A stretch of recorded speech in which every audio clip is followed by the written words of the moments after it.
মাগরিবের পরে কারোর সঙ্গে কথা না বলে এই দোয়াটি 7 বার পরে আল্লাহ তাআলার কাছে যা চাইবেন আল্লাহ আপনাকে তাই দান করবে।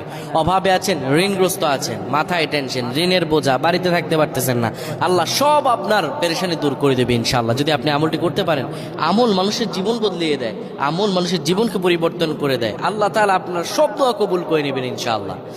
মাগরিব নামাজের পরে কিবলামুখী হয়ে থাকবেন, কারোর সঙ্গে কথা বলবেন না, কারোর সঙ্গে কথা না বলে কিবলামুখী হয়ে আপনি পড়বেন আল্লাহুম্মা আজিরনা মিনান নার, আল্লাহুম্মা আজিরনা মিনান নার, আল্লাহুম্মা আজিরনা মিনান নার। যদি এটি আপনি মাগরিব নামাজের পরে কারোর সঙ্গে কথা না বলে পড়ে 7 বার পরে দুটি হাত তুলে আল্লাহর কাছে দোয়া করেন, আল্লাহ জাহান্নামের আগুন থেকেও বাঁচাবেন এবং আল্লাহ আপনার সব দোয়াগুলো কবুল আর মঞ্জুর করে নেবেন। আল্লাহুম্মা আমিন।